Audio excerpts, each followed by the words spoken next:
안녕하세요. 저는 40대 초반의 남자입니다. 저는 의사라는 직업을 가진 사람입니다. 대가를 개원하고 운영하며 지내고 있습니다.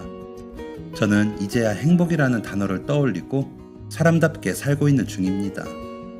이게 다 제 아내를 잘 만난 덕이라고 생각합니다. 그 사람 아니었으면 저는 지금도 행복이라는 말과는 접점이 없이 살았을 것입니다. 저 같은 사람을 보드담고 받아준 아내는 정말 천사 같은 사람입니다. 그것도 모자라 제 동생까지 받아줬거든요. 그래서 더 잘하고 싶고 더 행복하게 해주고 싶은 생각이 깊습니다. 잘하고 있는지 모르겠습니다. 마음처럼 표현하지 못할 때도 많지만 제 마음은 항상 그렇습니다.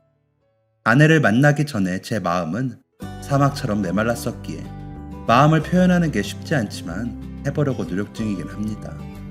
이런 저의 마음을 다른 친구들에게는 말도 못했습니다. 무슨 어려운 일이 생기건 그저 속으로만 끙끙 앓았죠. 가족이라는 사람들에게 제 마음을 표현하는 일은 더 어려운 일이었습니다. 그런데 이번에는 이렇게 사연을 보내서 털어놓고 그동안 쌓아두었던 마음의 짐을 내려놓고 싶다는 생각에 이렇게 사연을 보내봅니다. 정말 이런 사람이 있다는 거에 놀라실 수도 있지만 그간 제가 겪은 일들에 대해 털어놔 보겠습니다. 저는 어린 시절 혼자가 편한 아이였습니다. 막노동을 하시던 부모님은 새벽부터 나가 일을 하셨고 일이 끝나 돌아오면 바로 씻고 곱게 단장을 하고 어디론가 향했습니다. 한 번은 몸이 아파 제발 가지 말라고 엄마를 붙든 적이 있었는데 야, 가서 돈을 벌어야 너도 학교에 다닐 거다니야.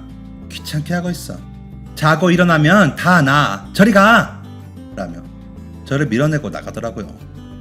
그나마 저를 품어주셨던 할머니가 제가 초등학교 2학년이 되는 해에 교통사고로 돌아가신 후로는 제 곁에는 아무도 없었다고 보시면 됩니다.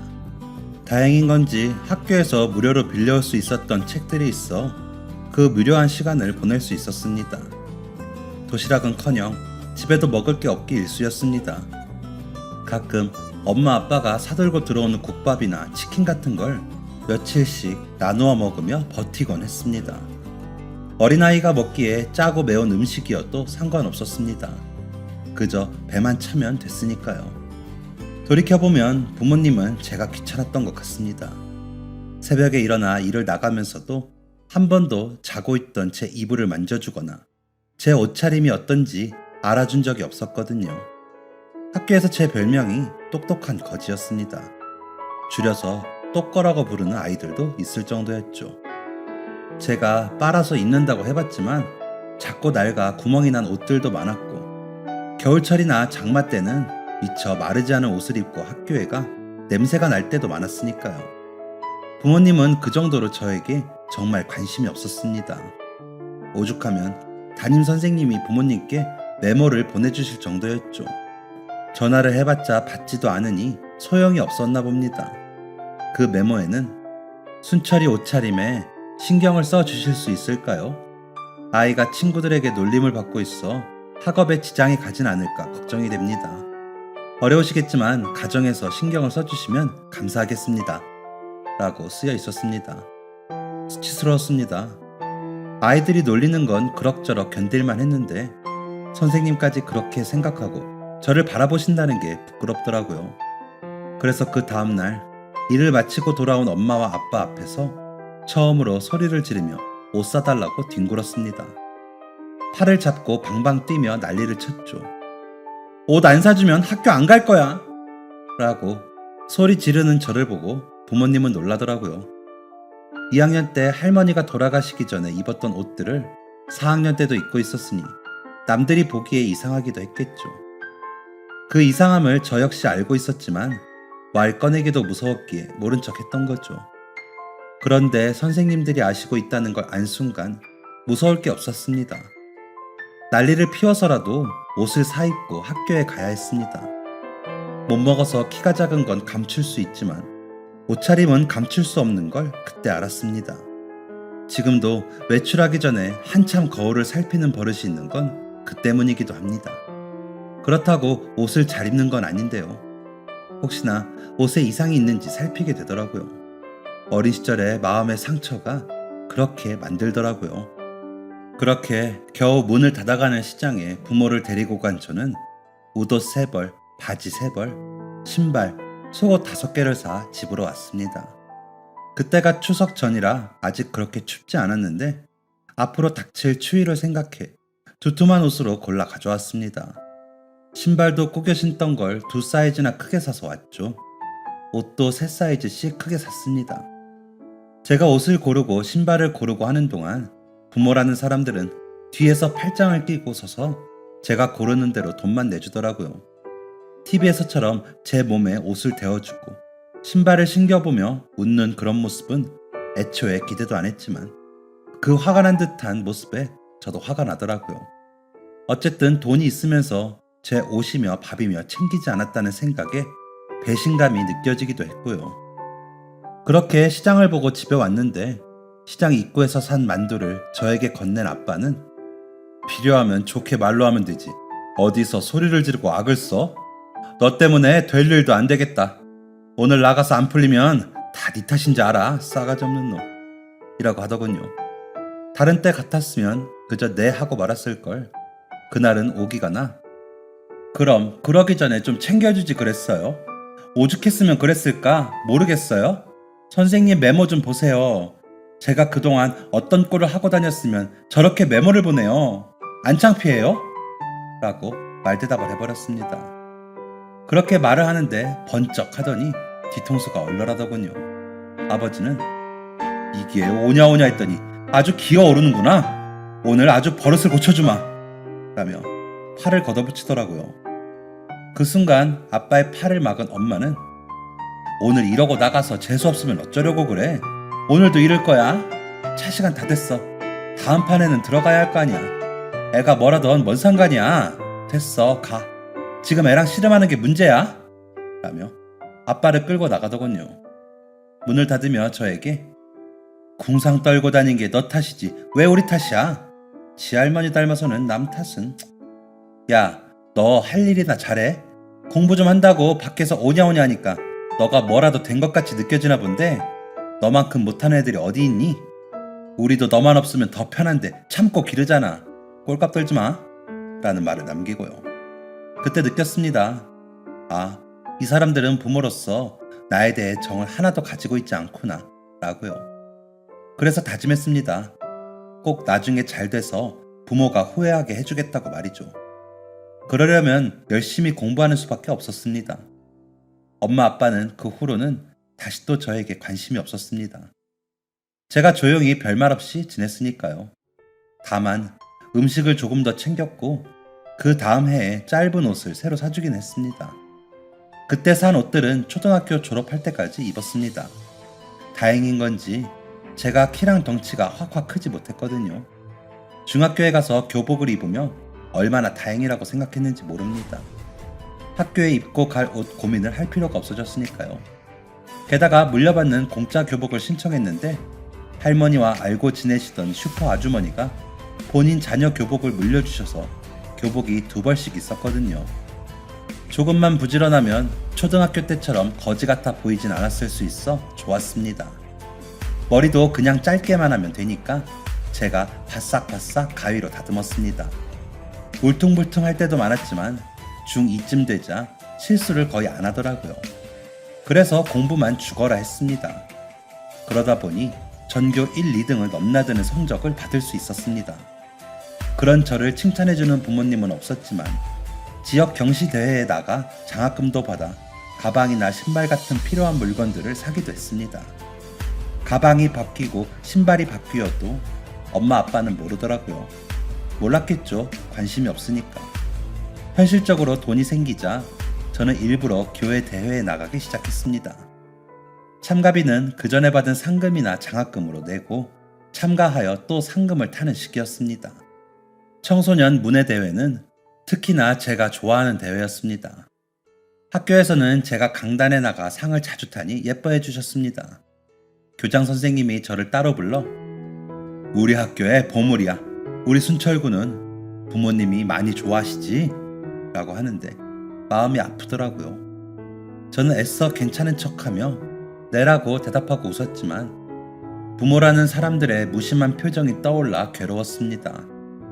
그러던 어느 날 학교가 끝나고 교무실에서 선생님들께 질문을 하고 설명을 들은 걸 다시 정리하고 다른 아이들보다 늦게 학교를 나서는데 한 아주머니께서 저기 학생, 미안한데 여기 동사무소가 어디 있어? 라고 물으시더라고요. 그래서 친절하게 알려드리고 돌아서는데 학생 고마워. 여기 이거 받아. 내가 지금 다른 게 없네. 라며 5,000원짜리를 내미시더라고요. 그래서 아닙니다. 길 알려드리는 게 어려운 일도 아니고요. 돈까지 받는 건 과한 것 같습니다. 라고 돌아서는데 아주머니가 그럼 나랑 떡볶이라도 한 그릇 먹을래? 내가 떡볶이를 참 좋아하는데 같이 먹을 사람이 없어서 그래. 내가 살게. 라며 친절하게 웃었습니다. 그 웃음에 저도 경계를 풀고 아주머니를 따라갔습니다. 사실 그냥 배가 고팠습니다. 중2라는 나이는 정말 돌도 씹어 소화시킬 수 있는 나이 아닙니까? 그런데 부모라는 사람들은 간식 한 번을 제대로 챙기지 않으니 그런 유혹에 쉽게 빠질 수밖에요. 허겁지겁 떡볶이를 먹는 저를 보며 잘 먹네. 이름이 뭐야? 몇 학년? 이라고 묻는데 그 표정이 제가 바라던 엄마의 표정이어서인지 마음이 짠했습니다. 그냥 그 아주머니가 제 엄마라면 좋겠다는 생각을 순간적으로 했던 것 같습니다. 그렇게 그 아주머니와의 만남을 뒤로하고 집으로 왔는데 엄마가 웬일로 안 나가고 집안을 치우고 부엌에서 음식을 만들고 있더군요. 생소한 모습에 놀랐지만 딱히 뭐라고 할 이야기도 없어 별말 없이 제 방으로 가 공부를 하고 있었습니다. 그런데 엄마가 방으로 와 오늘 안 힘들었어? 공부하느라 힘들지? 담임 선생님한테 전화해보니까 너 저번 시험도 1등 했다며? 왜 말 안 했어? 자랑 좀 하지. 라고 하는데 뭐라고 답해야 할지 모르겠더라고요. 그래서 그냥 이라고 말하고 다시 책을 보는데 엄마가 반찬 좀 해놨어. 너무 오래간만에 하는 거라 맛이 있나 모르겠다. 챙겨 먹어. 엄마가 바빠서 못 챙겨줘서 미안해. 그냥 먹고 사는 게 버겁다. 라고 하더니 훌쩍훌쩍 울더라고요. 당황했습니다. 어쩔 줄 몰라 그런 엄마를 그저 바라만 보는데 제 손을 잡더니 미안해. 엄마가 해준 게 너무 없는데 이렇게 잘 커져서 고맙고 근데 집에 빚이 많아서 그렇게 아침 저녁으로 나가서 돈을 벌어도 힘들다. 그러다 보니 너한테 모질게 굴고 나쁘게 말했어. 마음은 안 그런데 무너지면 안 될 것 같아서 미안해. 라면서 울더군요. 그런 엄마의 고백에 저도 코끝이 저릿해오더군요. 생각해보면 부모님은 아침으로 나갔다가 밤에도 나가 일을 했으니까요. 무슨 일인지는 모르지만 부모님은 어쨌거나 밖에 나가 일을 한다고 했습니다. 그렇게 오랜 시간 일을 하는 사람들이 이렇게 가난한 건 불행한 일이라는 생각을 했던 것 같습니다. 그리고 눈물 짓는 엄마가 불쌍하다는 생각을 했던 것 같습니다. 그리고 그 말은 그동안 하지 못했던 진심의 말이라는 생각에 지금이라도 제게 마음을 열고 말해주는 엄마의 마음을 헤아리려고 애썼습니다. 그냥 지쳐서 저에 대한 마음을 제대로 표현하고 살지 못한 불쌍한 엄마를 지금이라도 이해해주고 아껴주고 싶었습니다. 엄마가 이제야 엄마다운 엄마로 돌아온 것에 반가운 마음도 있었습니다. 굉장히 비관적이었던 제 마음에 햇살이 드는 기분이었습니다. 엄마는 그 후로 일주일에 한 번은 반찬을 해놓았고 사골국이나 소고기국처럼 몸에 좋다는 보양식 음식들을 하기도 했습니다. 고기 반찬도 냉동해 놓고는 저보고 녹여 먹으라고 하기도 하고요. 그런 엄마를 보며 이제야 엄마가 생긴 기분이었습니다. 물론 어색하고 낯설었지만 기분 나쁘지 않았습니다. 그렇게 저는 중3이 되었습니다. 제가 가고 싶은 대학에 가려면 지역 명문고를 가 잘하는 아이들 틈에서 공부하는 게 좋다며 담임 선생님의 말씀대로 지역에서 제일 들어가기 힘들다는 남자 고등학교를 목표로 삼고 공부를 했습니다. 새학기가 시작되고 정신이 없던 그때 그 아주머니가 또 교문 앞에서 기다리고 있더라고요. 절 먼저 알아보고 아는 척을 하며 안녕, 잘 지냈니? 그동안 살이 좀 쪘네? 더 보기 좋다. 라고 하더군요. 그래서 예의 있게 아는 체를 하며 다가갔더니 어떤 아저씨 한 분도 계시더라고요. 너구나. 이 아주머니가 너무 멋진 남학생이 있다고 해서 궁금했는데 진짜 멋있다. 라며 웃는 두 사람에게서 이상하다는 생각을 했습니다. 그런 저의 생각을 느꼈는지 명함을 내밀며 시내에 있는 한의원인데 혹시 아니? 여기서 우리 둘이 일해. 부부이기도 하고 사실 각 학교에 공부 잘하는 학생들을 만나고 있어. 순철이도 이 학교 전교 1등이라며? 라고 말하는데 기분이 나쁘더라고요.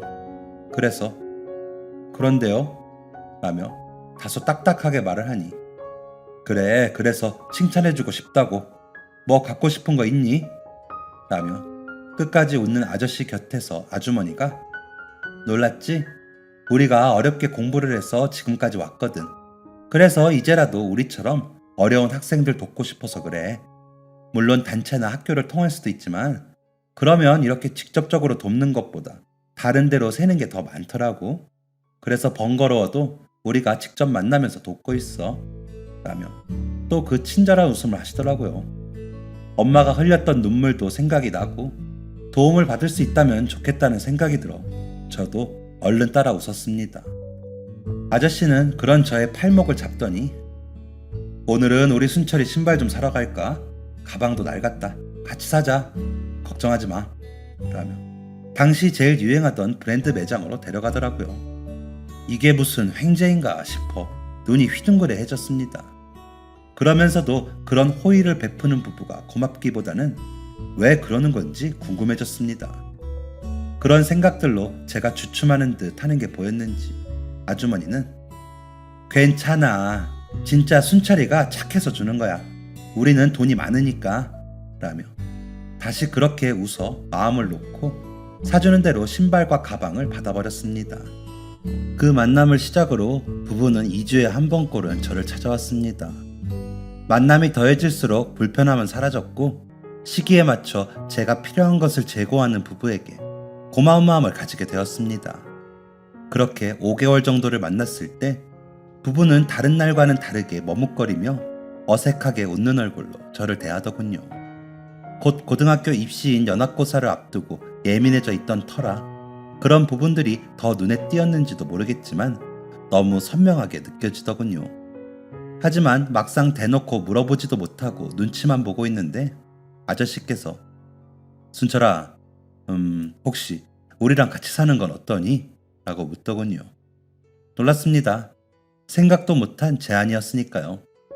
먹던 것을 멈추고 젓가락을 내려놓자 아주머니는 나쁘게 생각하지 말고 들어줘. 사실 순철이가 어떤 환경에 사는지 좀 알아봤어. 순철이가 가진 가능성이 얼마나 큰지 우리가 아니까. 그런데 부모님이 형편은 둘째치고 너무 바쁘셔서 순철이를 돌봐주시질 못하더라. 담임 선생님도 그 점을 안타까워 하시더라고. 이대로 고등학교에 간다면 분명히 성적 유지하기도 어려울 거고 순철이의 능력을 허비하게 되는 게 안타까워서 그래. 그동안 우리가 순철이를 지켜봐온 결과 더 잘할 수 있는데 환경 때문에 꺾어지는 게 아쉬워서 라며 친절한 얼굴로 웃더라고요. 틀린 말은 아니었지만 엄마의 눈물이 떠오르며 거부감이 느껴졌습니다. 부모님이 일부러 그런 게 아니라고 생각했으니까요. 제가 멈칫하며 고개를 숙이고 있자 아저씨가 나쁘게 생각하지 말고 긍정적으로 생각해. 오히려 부모님께 도움이 될 수 있어.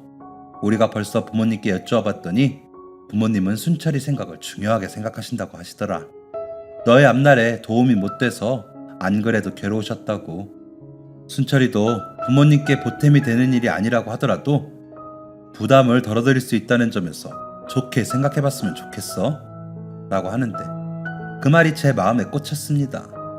엄마의 눈물. 아침부터 일하고 돌아와 밤에도 나가는 일상의 부모님을 위해 제가 할 수 있는 일이 어쩌면 이분들이 말하는 대로 하는 게 맞을 수도 있겠다는 생각을 했습니다. 생각해보겠다는 말을 남기고 집에 돌아와 보니 부모님이 나갈 준비를 하시더군요. 그런데 그날따라 부모님의 옷차림이 눈에 들어왔습니다. 일을 간다고 하기에는 옷이 다소 불편해 보였거든요. 아빠는 저를 본 척만 척 나가고 엄마는 밥 챙겨 먹고 공부해 라며 나가는데 무슨 생각인지 저는 가방을 던져놓고 부모님 뒤를 밟았습니다. 문제집을 사기 위해 빼놓았던 돈으로 택시를 잡는 부모님의 뒤를 이어 택시를 타고 따라가면서 얼마나 가슴이 뛰던지. 그렇게 택시는 집에서 그렇게 멀지 않은 곳에 섰습니다. 공장지대의 뒷골목 같은 곳이었는데 여러 아저씨 아주머니들이 길거리에 담배를 피우며 얼굴을 찌푸리고 괴로워하고 있더군요. 부모님이 들어간 곳에는 입구를 지키는 사람들이 있어 끝까지 따라가지 못했지만 그곳이 어떤 곳인지 금방 알 수 있었습니다. 그곳에서 나오는 한 아저씨가 아씨 오늘 완전 재수가 없네. 이렇게 패가 손에 붙질 않아서 어디 화투 치겠냐고. 난 오늘 날이 아니야. 집에 가야겠어. 젠장 차비도 안 남았어. 라며 큰 소리로 화내는 소리를 들었거든요. 어린 시절 기억이 났습니다. 할머니가 돌아가시고 저를 맡길 데가 없어진 엄마가 저를 데리고 갔었던 그곳 노름판이었거든요. 아빠와 엄마는 저를 한쪽 구석에 앉혀두고 오랫동안 화투를 치며 돈을 잃었고 돈을 다 잃었는지 저를 향해 너 신경 쓰느라 될 것도 안 되잖아. 재수없어. 너 데리고 오나 봐라. 라며 화를 내고는 저를 집에 남겨두고 나가기 시작했거든요. 그때 맡았던 매캐한 담배 연기 냄새를 잊을 수가 없었는데 일을 간다는 그 거짓말을 왜 믿고 있었는지 모르겠습니다. 온몸에 힘이 빠지고 눈물만 흘렀습니다. 할머니가 돌아가실 때 받은 보험금도 도박으로 다 날린 것을 알고 있었는데 그렇게 돈이 없다면서 도박을 계속하고 있었던 거죠. 터덜터덜 걸어 집까지 오면서 생각이 많아졌습니다. 택시를 타고 올 때는 금방이었던 것 같은데 걸어가자니 오래 걸리더라고요. 밤이 늦어서야 집에 도착해보니 집에 먼저 도착한 부모님이 눈이 휘둥그레져서 저를 보더라고요. 부모님의 얼굴을 보니 화가 치밀어 그동안 일 간다더니 계속 화투 쳤어요? 라며 물으며 눈물이 나 울었습니다. 그러자 아빠는 저를 보며 코웃음을 치더니 뭐 그게 나쁘냐? 우리라고 화투 계속 치고 싶겠냐? 다 너 먹여 살리려고 발버둥 치느라 그런 거 아니냐? 라며 성질을 내더군요. 엄마는 나쁜 줄 우리도 알지. 그런데 우리처럼 못 배우고 가진 거 없는 사람들은 어떻게든 한탕해서 목돈 좀 만져보자고 그러는 거지. 다른 생각이 있었겠니? 그동안 잃은 돈도 생각도 나고 하니까 이게 끊어지지가 않는 거야. 어쩌겠니? 그렇게라도 해서 너라도 번듯하게 키우고 싶어 그러지. 라며 눈물을 흘리더군요. 그 눈물에 또 마음이 아팠습니다. 그러면서 그래 돈만 있었어도 계속 나한테 잘해줬을 텐데 라는 생각이 들더라고요. 부모님이 불쌍하고 안 됐다는 생각까지 들었습니다. 한 번에 여러 생각이 몰려들어 멍하니 있는 저에게 엄마는 혹시 그분들 만났니? 아버지랑 나는 너만 좋다면 좋다. 그 집 가서 너만 편하게 지낼 수 있으면 좋아. 그런다고 부모 자식이 어디 가니? 가서 너가 제대로 잘 커서 나중에 좋은 얼굴로 만나면 되지. 우리도 우리가 직접 너를 뒷받침할 수 있으면 그런 소리 말라고 화를 냈을 텐데 그러질 못하니 그 소리가 반갑더라. 라며 제 손을 잡더군요.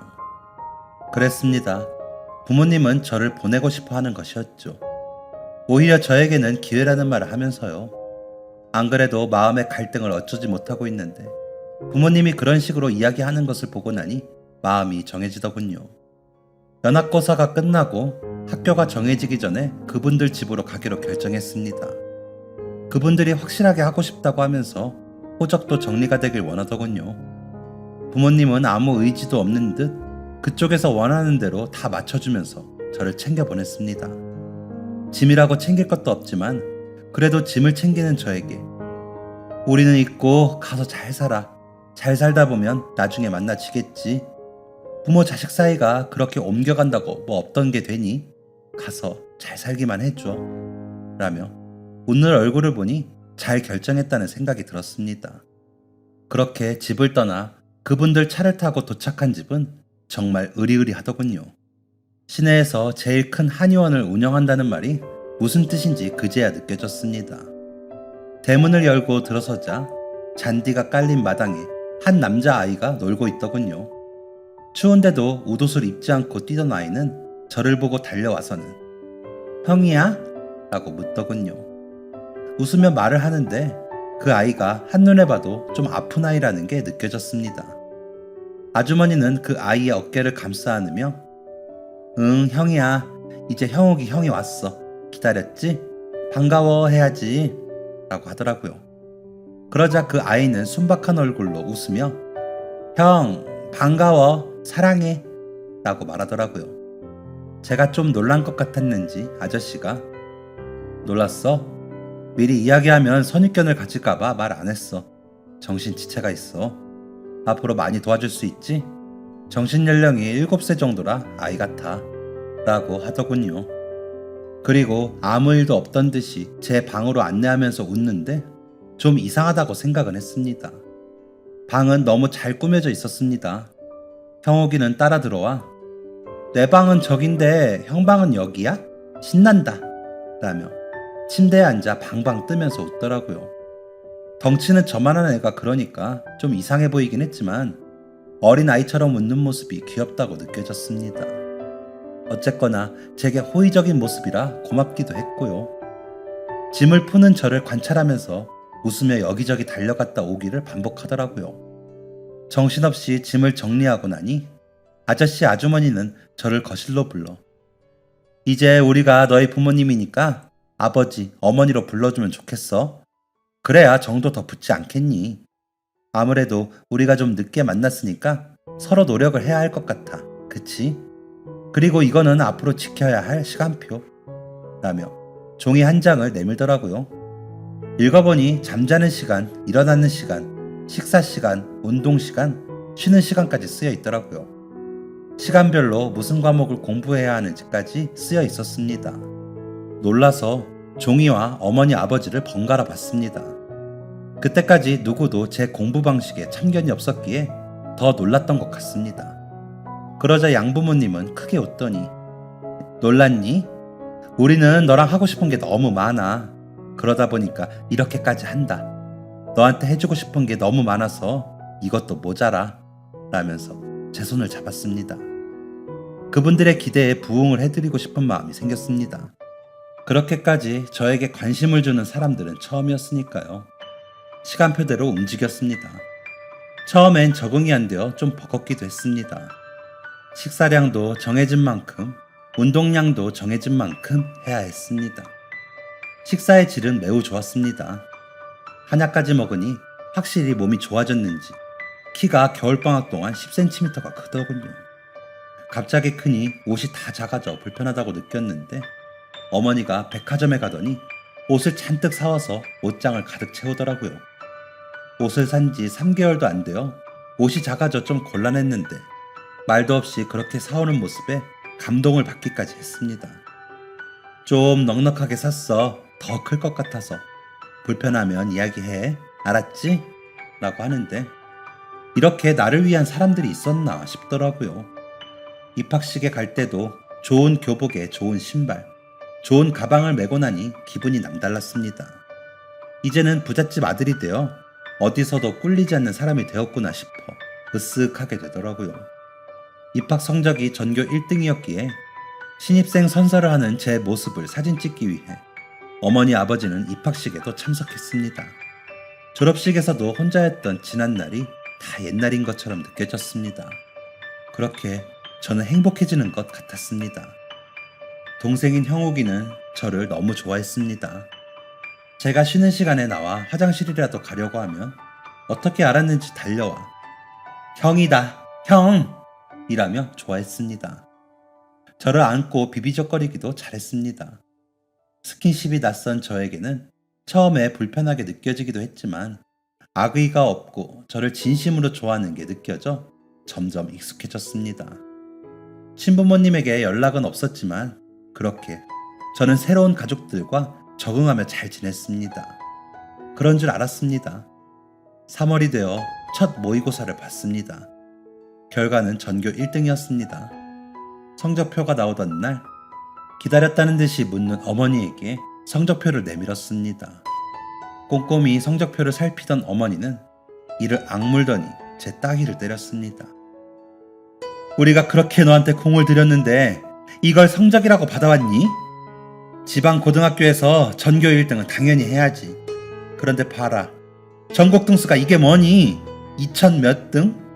이게 성적이니? 순철아, 전교 1등은 당연한 거야.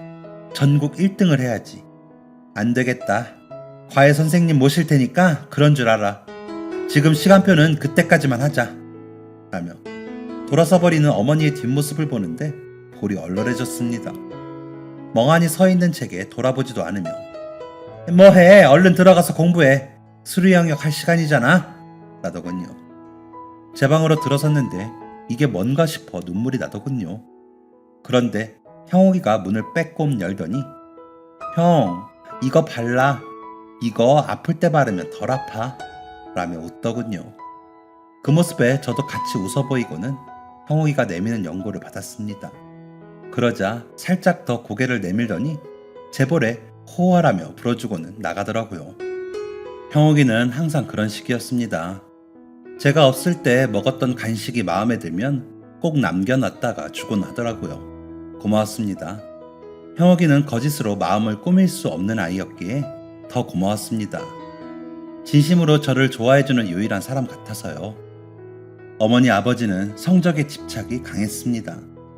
학교에서 1등은 당연한 거라 여겼는지 내신 시험은 그다지 신경도 안 썼지만 전국 등수가 나오는 모의고사에는 온 신경을 쏟아 1등이 아니라는 이유로 저에게 손을 올리고 쉬는 시간을 줄이고 식사도 방에서 먹게 하더라고요. 식사 시간을 줄이기 위해 김밥처럼 간단한 것들로 준비해 공부하면서 먹게 하더라고요. 너무 그러니까 한 번도 받아본 적 없던 공부 스트레스에 위장병이 생기고 불안한 마음에 잠을 못 이루기 일쑤였습니다. 그러자 친부모에 대한 그리움도 생기고요. 그래서 학교에 있는 공중전화로 전화를 해보았습니다. 야자 시간 전에요. 그런데 받고도 반가운 기색 없이 너희 양부모님 하시면 어쩌려고 전화를 해. 연락 마라. 지금은 때가 아니야. 라며 끊어버리더라고요. 세상에 혼자 남은 것 같은 기분이었습니다. 우울하더라고요. 야자가 시작하는데도 그 자리에 서서 울었습니다. 그렇게 한참 울다 보니 선생님 한 분이 왜 울고 있어? 전교 1등이 무슨 고민이 있어서 얼른 들어가 라고 하더라고요. 아무도 내 마음을 몰라주는구나 싶어 더 우울했습니다. 마음이 허전했던 거죠. 그렇게 야자를 마치고 과외를 하기 위해 세수를 하는데 형욱이가 형, 이거 먹어 라더니 사탕 하나를 내밀더라고요. 그날 그 사탕이 제 마음을 움직였습니다. 형욱이에게 좋은 형이 되려면 양부모님들께 안 혼나야 하는데 그러려면 공부를 잘하는 수밖에 없더라고요. 그래서 해내기로 마음을 먹었습니다. 그래서 정말 2시간에서 3시간 자며 공부했습니다. 그 수밖에 없었습니다. 그랬더니 전국 등수가 오르긴 오르더라고요. 그러더니 결국 고2 2학기 마지막 모의고사에서 드디어 전국 1등을 하게 되었습니다. 학교에서도 난리가 났죠. 한 문제도 안 틀렸거든요. 교장 선생님은 훈화 말씀을 할 때도 제 이름을 거론했고 선생님들마다 저에게 친한 척을 했습니다. 양부모님은 그제야 제 손을 잡으며 거봐, 할 수 있잖아. 됐다, 이대로만 해 라고 하더군요. 그렇게 저는 양부모님의 바람대로 서울대 의대에 수석으로 합격을 했습니다. 의대 공부는 그동안의 공부와는 달랐지만 양부모님은 거기서도 1등을 하길 바랐더군요. 형욱이는 자주 못 보는 저를 기다렸다가 만나면 한시도 떨어지지 않으려고 했습니다. 양부모님은 보고 싶지 않았지만 형욱이가 전화를 해 조르는 바람에 아무리 못해도 일주일에 한 번은 집에 꼬박꼬박 갔습니다. 그렇게 전문의 시험이 끝나고 저는 학교 병원에 남기로 했습니다. 일단은 그렇게 해보고 싶었거든요. 내과라는 과목을 택한 건 개원을 목표에 둔 것도 있었지만 양부모님이 한의원과 연계해볼 수 있는 과목이라며 선택해준 탓도 있었는데 일단 병원에 있으라고 하더라고요. 동생도 진료 보기가 좋다면서요. 그러다 같이 공부하던 동기 중 한 명과 가까워지게 되었습니다. 저에게 전국 1등이 너였구나? 난 2등이었어. 누가 1등 하나 했더니 너였니? 라며 웃던 친구였습니다. 가정 형편은 그렇게 좋진 않아도 행복했다고 말하는 그 사람은 항상 밝고 씩씩했습니다. 제가 동생 이야기를 했을 때도 형이 더 잘해줘야겠네 라며 동생에게 가져다 주라면서 간식을 챙겨주기도 하더라고요. 그렇게 가까워진 그 친구와는 본격적으로 교제를 하게 되었고, 그 친구는 외과, 저는 내과 전문의를 따고 나서는 결혼 이야기가 나오게 되었습니다. 친부모와는 그날 이후로 연락을 하지 않았기에 양부모님께 결혼하고 싶은 사람이 있다고 말을 했습니다. 그 친구 부모님이 어차피 할 결혼이면 빨리 서두르자고 하신 것도 있었고요. 인사를 갔을 때 반겨주시는 모습에 사랑이 가득한 분이라는 걸 알았기에 얼른 그분들과 가족이 되고 싶기도 했습니다. 그런데 어머니 아버지의 반응은 별로 달가워하지 않더군요. 그러더니 며칠 후 일단 만나자고 해. 보고 이야기 다시 하자 라고 해 상견례 약속을 잡았습니다. 상견례 전 먼저 인사 오겠다는 여자친구도 괜찮다며 나중에 보자고 하기에 좀 불안했습니다. 상견례 날이 되고 양가 부모님이 인사를 하며 식사를 하는데 동생이 배고프다며 칭얼거렸습니다. 그런데도 장인어른은 웃으시면서 어쩌나 사돈총각이 배고파서 이거라도 먹을래요? 라며 주머니에서 캐러멜을 주시더라고요. 그 모습을 보면서 여자친구가 아버님을 닮았구나 싶어 마음이 따뜻해지고 있는데 갑자기 장모님이 배를 잡고 구부리시면서 아이고 배가 너무 아프다. 어쩌지? 아이고 라고 하시더라고요. 갑작스러운 상황에 일단 여자친구가 어머님을 모시고 근처 병원으로 다녀오기로 하고는 나가고 저는 남아 장인어른과 양부모님의 만남을 정리했습니다. 형욱이와 양부모님을 먼저 집으로 보내고 저와 장인어른은 장모님이 가신 응급실로 향했습니다. 도착하자 응급실 문 앞에 서 있는 여자친구와 장모님이 보였습니다. 둘 다 표정이 너무 안 좋아 많이 안 좋은 상황이라 생각되어 머리가 어지럽더군요. 가까이 다가가니 장모님이 우리 조용한 데 가서 이야기 좀 해 라며 먼저 앞서 가시더군요. 근처에 조용한 카페에 가서 장모님의 이야기를 듣고 저는 머리가 띵해졌습니다. 장모님의 이야기를 듣고 어떻게 집까지 갔는지 몰랐습니다. 집으로 돌아가 양부모님께 혹시 제 친부모님께 돈 주셨어요? 라고 물었습니다. 그러자 얼굴이 사색이 된 양부모님은 횡설수설하기 시작하더라고요. 순철이 너를 데리고 오려면 어쩔 수 없었다. 돈 안 주면 안 된다는데 어쩌니? 라며 제 손을 잡고 웃으며 이야기하더라고요. 그 손을 뿌리치며 왜요? 왜 그렇게까지 하셨어요? 제가 뭐라고요? 형욱이 때문에요? 형욱이 보살필 사람이 필요해서요? 라고 묻자 아버지는 이제와 그게 무슨 상관이니? 우리가 이렇게 가족이 되었는데 라고 하기에 휴대전화를 열어 음성 파일을 틀었습니다. 그러니까 갑자기 한 달에 500만 원을 달라고요? 이봐요 순철 엄마, 이게 무슨 경우야. 죽을 때까지 한 달에 200만 원이면 된다며. 순철이 저렇게 의사 만든 게 누군데 이래? 우리가 얼마나 공들여서 만든 의사인데 이제 와서 생색이야. 뭐? 말해. 안 그래도 지금 결혼한다고 설쳐서 나도 골치 아파. 우리 형욱이 보살피라고 의사 만들고 그렇게 투자를 했으면 잠자코 있을 것이지. 무슨 결혼인지 사돈집에 말한다고? 아니, 마음대로 해. 우리는 일단 보자고 하고 마음에 안 든다고 하면 그만이야. 어차피 돈 때문에 자식 새끼 팔았으면 창피한 줄 알아야지. 협박하는 거 웃기지 않아? 순철이한테도 말하고 싶으면 말해. 나중에라도 의사 아들이라고 얼굴이라도 보고 싶지 않으면 당신이나 나나 걔 이용한 건 똑같은데 무슨 소리야. 난 돈 더 못 주니까 주는 것만 받던지 다 불고 그마저도 못 받던지 알아서 해 라는 내용이었죠. 내용을 들은 양부모는 사색이 되어 저와 휴대전화를 번갈아 보더군요. 그러더니 형욱이가 아프니 의지할 형이 필요했던 거야. 저 말은 너희 엄마가 라며 변명을 하는데 다 필요 없습니다. 어쨌거나 저를 매매하신 거잖아요. 책임은 지셔야 할 거예요. 라며 집에서 나왔습니다. 밖에서 기다리던 여자친구는 저와 바로 경찰서에 가주었습니다. 바로 신고를 하고 양부모와 친부모는 모두 경찰에 소환이 되었습니다. 제목은 인신매매라고 하더군요. 출석 명령을 받고 경찰서에서 모두 모인 그 사람들은 서로의 탓만 하더군요. 그중 친엄마는 저 사람들이 먼저 돈으로 우릴 꼬였어. 야, 그리고 너 그 덕에 부잣집에서 살았잖아. 우린 얼마나 힘들었는지 알아? 빚도 갚아주고 다달이 돈 준다는데 싫다는 사람이 어디 있어? 머리 좋은 자식 덕 좀 본 게 죄니? 죄야? 라며 오히려 큰 소리를 치는데 할 말이 없더군요. 양부모는 그런 친엄마에게 당신이 돈만 더 달라고 안 했으면 이런 일이 없잖아. 이제 어쩔 거야. 우리 형욱이 어떻게 해? 라고 소리치고요. 그곳에서 아무도 저에게 사과하고 싶은 사람은 없더군요. 형사건이었기에 바로 유치장에 있다가 구치소로 이감이 되어 구속 상태에서 재판을 받고 각각 5년의 형을 받고 구속이 되었습니다.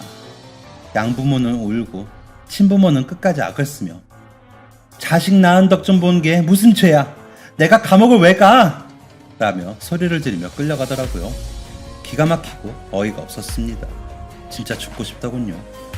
하지만 저를 잡아주고 기다려주는 여자친구가 있었고 순수하게 저를 따르는 형욱이 덕분에 저는 그 위기를 아슬아슬하게 넘겼습니다. 물론 지금까지도 심리 상담을 받고 있긴 합니다.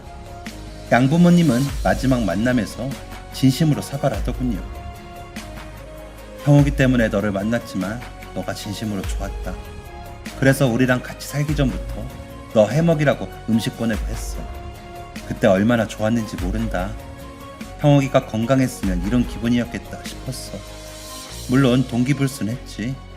하지만 너가 싫었다면 같이 살지 못했을 거야. 미안하다. 잘 따라줘서 고마웠고 미안해. 라고 하는 그 사람들에게 당신들은 밉습니다. 하지만 형욱이는 제가 책임집니다. 당신들이 감옥에서 나와도 형욱이를 만날 생각 마세요. 형욱이를 위한다면요. 그게 당신들에게 내가 은혜를 갚는 방법이고 벌을 주는 방법입니다. 그러니 다시는 연락할 생각 마세요. 형욱이는 저를 진심으로 좋아해준 아이이니 저도 그렇게 할 겁니다. 그동안 보셨으면 아실 거예요. 그렇게 계속 할 겁니다. 라고 했더니 고맙다며 목 놓아 울더라고요. 친아빠는 나 참 자식이 부모 돈 좀 벌어줬다고 이렇게 잡혀가야 되냐? 어이가 없다. 라고 하더라고요. 친엄마는 야, 너도 너무하다.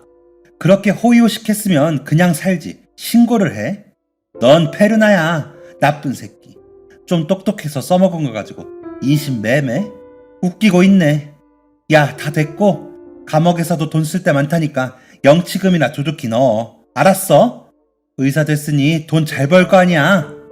라며 오히려 큰 소리를 치더군요. 그 사람들에게 반성은 없었습니다. 우라가 치밀더군요.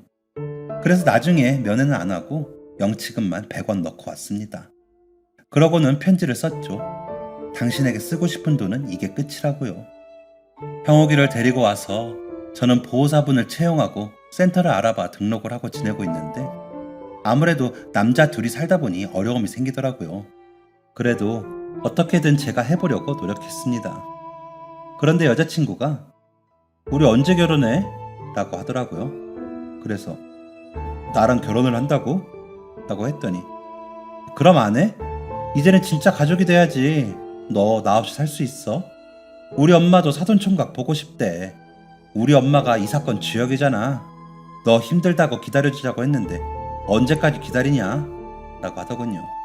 네, 장모님이 그 녹음 파일을 주신 거였습니다. 어떻게 그 내용을 녹음하였냐고요? 저희 장모님이 흔히 정수기 영사님이시거든요. 저희 양부모님 집에 가셨다가 통화 내용이 수상해 혹시 몰라 녹음을 하셨는데 상견례장에서 형욱이와 어머니를 보고 저의 사정을 단숨에 아신 거죠. 그래서 일부러 아픈 척을 하셨고 그렇게 여자친구와 저를 불러내신 거였습니다. 그런데도 저와 형욱이를 받아들여 주신다는 그 마음에 놀랐습니다. 나중에 말씀하시길 내 자식이 좋다는 사람인데 상처가 있다고 싫다고 하면 어떻게 해? 내 자식이 귀하면 다 귀한 거지. 다 받아들이는 거야. 라고 하시더라고요. 그렇게 저는 아내와 결혼했고 형욱이는 장모님 장인어른과 베프가 되었습니다. 요즘 장애를 가진 주인공 이야기가 화제인데 형욱이가 조금 덜 눈치를 보는 세상이 되어보길 바랍니다. 그리고 자식을 자신의 소유로 착각하는 사람들이 더 이상 생기지 않길 바라고요. 그리고 삐뚤어진 자식 사랑도 지양되길 바랍니다. 이렇게 저는 저의 마음의 상처를 내려놓아 봅니다. 좀 더 편해지는 기분이네요. 상담도 줄고 약도 줄길 바라봅니다. 그렇게 되길 기원해 주시면 감사하겠습니다. 이제는 행복만 하고 싶네요. 여러분들도 행복하세요. 지금까지 사연 들어주셔서 감사합니다. 사연이 재밌으셨다면 구독과 좋아요를 눌러주세요. 감사합니다. 안녕히 계세요.